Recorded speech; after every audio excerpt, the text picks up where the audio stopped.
Okay, everyone. So for today's last two lectures, we're going to touch on different interpersonal relationships. And for this first lecture, we're going to touch on different intimate relationships. So first, we're going to talk about family communication, family relationships. And then we're going to move to the romantic relationship, the love styles. And the last lecture is not quite a very pleasant topic. We're going to talk about how to deal with power, how to deal with conflict. So that is the plan for our two last lectures, and I hope you gain something throughout this term about interpersonal relationship and interpersonal communication. So let's first talk about family relationship. So first, I want to define what is a family. I believe everybody of us here is a member of at least one family. But what is a family? Let's define it. So family is a network of people. So please pay attention to the term network. You cannot call yourself as a family. You got to have at least two people here. It could be your mom, your dad, your sibling, or even your romantic partner, or your son, your daughter. So you got to have another person with you. Then you can call at least two of you guys as a family. So family is a network of people. So network. So you and your family members, you are connected. You are united within such a network. So this network of people, they share their lives over long periods of time. So which means that these family members, they have a shared history living together. So they know each other really well in terms of, living habits, their lifestyle, personalities, what kind of person they are, etc. A second feature, these family members, they are bound by marriage, blood, or commitment. So it's pretty easy to understand. Families are bounded either by marriage or blood. So, for example, I consider me and my husband as a family because we are legally married to each other. And I consider my parents and I as a family, or I consider me and my son as a family because we share blood. We are biologically connected. But sometimes, even though they're not bounded by marriage or blood, they still call them as a family because they have commitment towards each other. For example, some couples, even though they're not married, but they're committed to each other. They have been committed into this relationship for a long time. So they are being considered as a couple, as a family because of this commitment. And some people that are so nice at adopting some, little kids from other countries, even though again they're not bounded by blood, but they have this commitment. So we still call them as a family. Last one. These family members, they share a significant history. They have been living with each other for some period of time, and they anticipate a shared future. So they would keep a family album or even some family diary to kind of keep record of this family history. And when they make plans for the future, they anticipate they're gonna share this future. So they would take each other into consideration when they are planning for the future. So these are the three things, or the three features of family. So next, let's talk about a theory, and this theory looks into different communication styles in a family. It's called family communication patterns theory. So this theory proposed the two dimensions defining or explaining or describing different communication styles between family members. And what are these two dimensions? The first one we call it's about the conversation's topic, whether these family members they are encouraged to discuss a variety of topics. So some families they are pretty open. So it is okay, especially for the kids, to talk about some sensitive or taboo topics such as sex, religious, I don't know. But some families, they are relatively conservative. So sex, this kind of topic is not okay to discuss in family. So their topic is pretty restricted within a number of safe topics. So in other words, this conversation orientation refers to the degree to which family members feel like they can have unrestrained interactions. And if a family has high level in this conversation orientation, they can openly discuss or communicate whatever they want. There is no restriction to be placed on their topic. Whereas families with low level of conversation orientation, it feels like they are keeping a routine. They're just discussing some safe topics.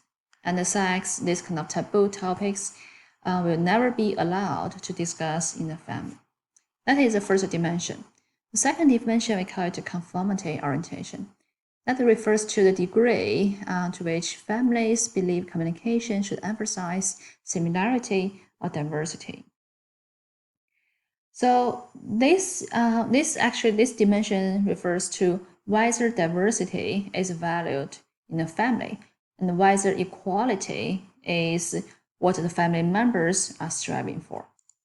Let's say if a family has a high level in this conformity orientation, these family members would value similarity.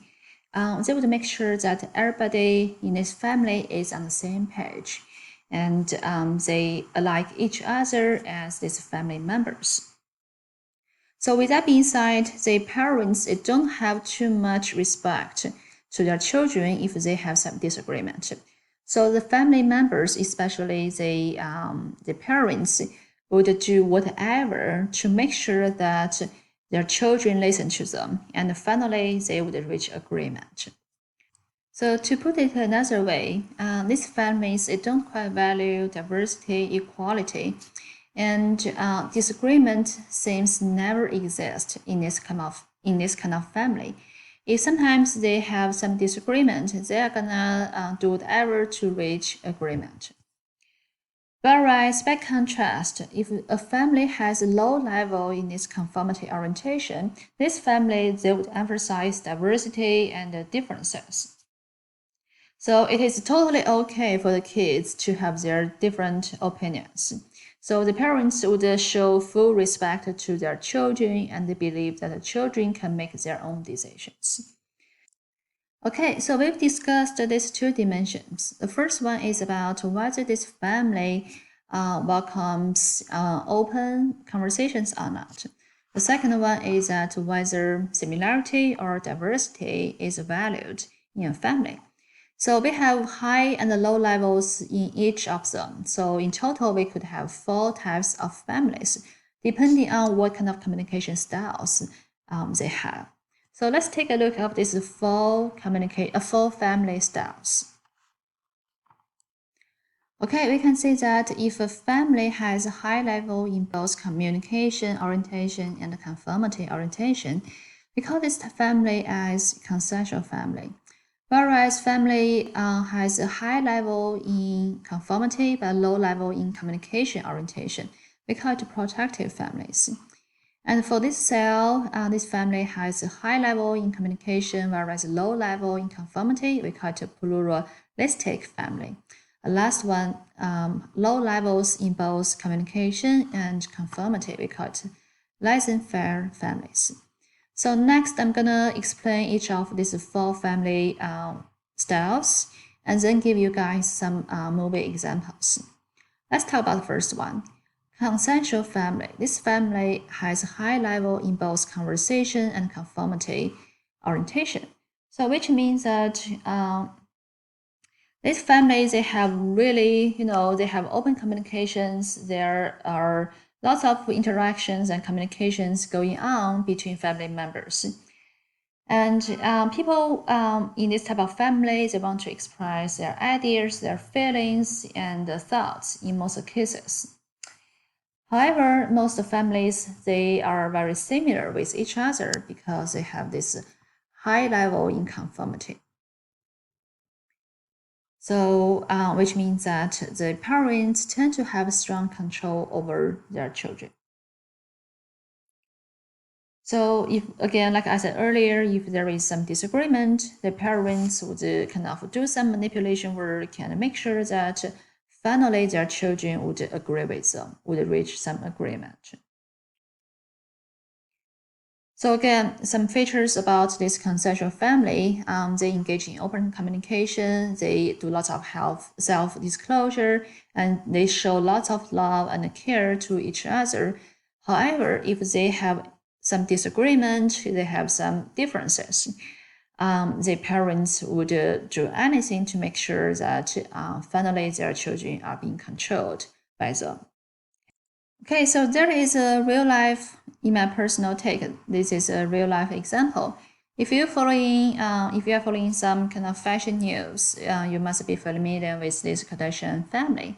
So you can see that these family members, they are having a really similar lifestyle and fashion taste. See, they all dress pretty similar with each other.